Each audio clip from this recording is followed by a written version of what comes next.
Shalom, Bapak Ibu, Saudara-saudari yang terkasih dimanapun berada.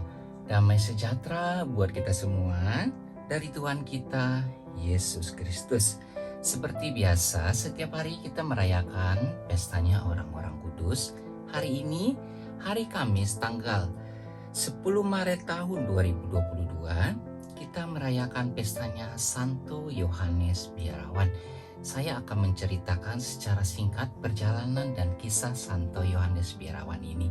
Dengarkan ya, Bapak Ibu, Saudara-saudari yang terkasih. Biarawan ini memiliki kegemaran membaca buku-buku perdukunan, sehingga ia sendiri melakukan praktek klinik perdukunan secara gelap. Oleh teman-temannya, ia dituduh bertahayul dan dimasukkan ke dalam sel tahanan biara di sebuah ruangan yang sangat kotor. Menyadari perbuatannya yang melawan ajaran iman ini, ia bertobat dan mengakui kesalahan-kesalahannya. Untuk menebus dosa-dosanya, ia melakukan puasa dan tapa yang keras di ruang tahanan yang pengap itu. Melihat pertobatannya yang mendalam itu, kawan-kawannya mengajak dia kembali ke dalam kehidupan normal di dalam komunitas biara. Tetapi ia lebih suka bermati raga keras di dalam ruangan tahanan itu sehingga menghembuskan nafas terakhirnya. Ia banyak menulis dan menjadi seorang pengarang yang terkenal. Ia meninggal pada tahun 1380 dan juga ada yang mengkonfirmasikan Santo Yohanes ini meninggal pada tahun 1395. Nah, Bapak Ibu, Saudara-saudari yang terkasih, itulah cerita singkat tentang Santo Yohanes yang membiara. Nah, di sini kita akan mengambil sedikit rangkuman di mana semasa hidupnya Santo Yohanes Biarawan ini juga melakukan perdukunan, sehingga dia tidak mengidahkan apa yang telah dilakukannya ini adalah tidak tepat karena bersekutu dengan dunia gelap, dan ini sangat tidak dianjurkan oleh kita semua pengikut Tuhan Yesus Kristus. Tetaplah yakin dan percaya bahwasanya penyelamat satu-satunya yang akan kita harapkan itu adalah kedatangan Tuhan kita, Yesus Kristus Sang Juru Selamat. Bapak Ibu, Saudara-saudari yang terkasih, bagi kita yang mempunyai kekhawatiran ataupun sesuatu yang itu menghambat perjalanan kita untuk selalu mencapai kemuliaan dari Tuhan kita Yesus Kristus, serahkan semuanya kepada Tuhan. Hilangkan rasa kekhawatiran kita, hilangkan rasa pergumulan kita, biarlah Tuhan yang bekerja atas diri kita. Nikmati prosesnya, jalanin hidup ini hanya dengan sesuai kehendak Tuhan kita Yesus Kristus. Bapak Ibu, Saudara-saudari yang terkasih, saya pamit dulu. Kita lanjut yuk untuk mendengarkan bacaan liturgi hari ini dan renungan harian Katolik. Tuhan Yesus memberkati. Amin. Hari ini hari Kamis tanggal 10 Maret tahun 2022. Bacaan pertama diambil dari kitab Ester 3 ayat 10a, 10c, ayat 12 dan ayat 17 sampai 19. Dikala bahaya maut menyerang, Ratu Ester pun berlindung pada Tuhan. Ia mohon kepada Tuhan Allah Israel, katanya, "Tuhanku, Raja kami, Engkaulah yang tunggal. Tolonglah aku yang seorang diri ini. Padaku tidak ada seorang penolong selain Engkau, sebab bahaya maut mendekati diriku. Sejak masa kecilku telah kudengar dalam keluarga Bapakku bahwa Engkau, ya Tuhan, telah memilih Israel dari antara sekalian bangsa. Dan nenek moyang kami telah Kau pilih dari antara sekalian leluhurnya, supaya mereka menjadi milik abadi bagimu, dan telah Kau laksanakan bagi mereka apa yang telah Kau janjikan. Ingatlah ya Tuhan, dan sudilah menampakkan diri-Mu di waktu kesesakan kami. Berikanlah kepadaku keberanian, ya Raja para Allah dan penguasa sekalian kuasa.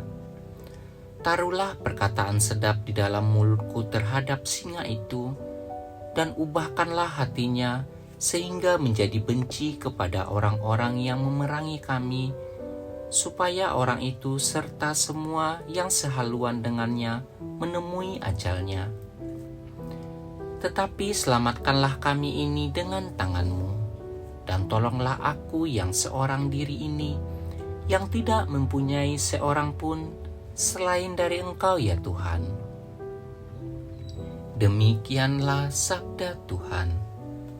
Syukur kepada Allah. Inilah Injil Tuhan kita Yesus Kristus menurut Matius.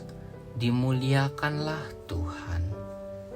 Bacaan Injil diambil dari kitab Matius 7 ayat 7 sampai 12.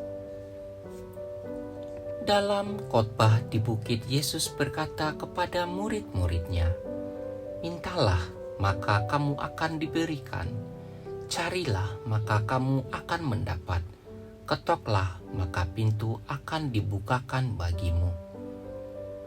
Karena setiap orang yang meminta akan menerima, setiap orang yang mencari akan mendapat, dan setiap orang yang mengetok, baginya pintu akan dibukakan.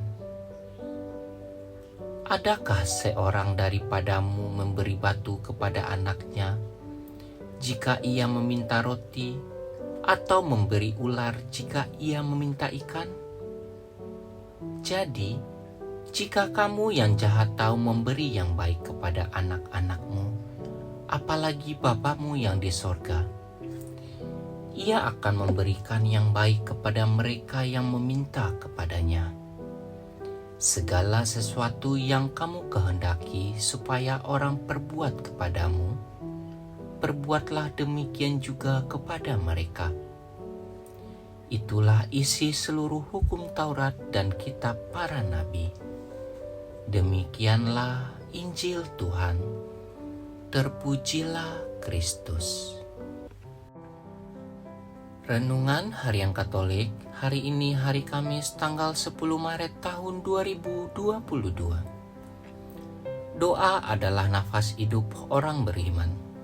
Tanpa doa, bagaimana seseorang dapat mendekatkan diri dengan penebusnya? Doa merupakan bagian dari kehidupan seseorang. Dengan kata lain, seseorang yang tidak berdoa adalah orang yang mati miskin secara rohani. Doa bukan sekedar sesuatu yang diizinkan, tetapi merupakan sesuatu yang diperintahkan.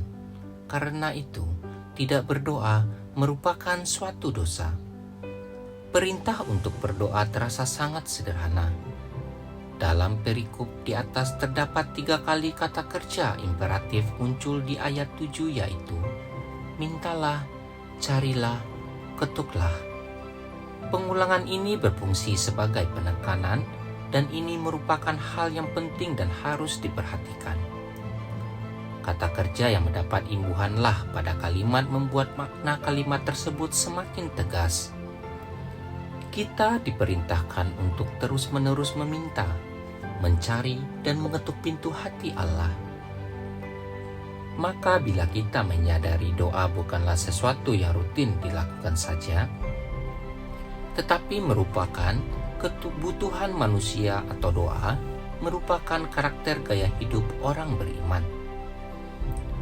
Dengan meminta, hendaknya manusia beriman tetap berusaha dengan mencari sambil berharap pada kasih Allah yang akan membukakan pintu saat mendengar harapan itu, ketukan umatnya. Manusia beriman bukanlah pribadi yang suka menuntut, melainkan pribadi yang mau berkorban dan berjuang untuk menghasilkan yang terbaik bagi orang lain. Hidup adalah perjuangan. Kita berjuang sebagai anak Allah dan berjuang bersama saudari atau saudara kita dalam Allah. Semoga demikian. Amin.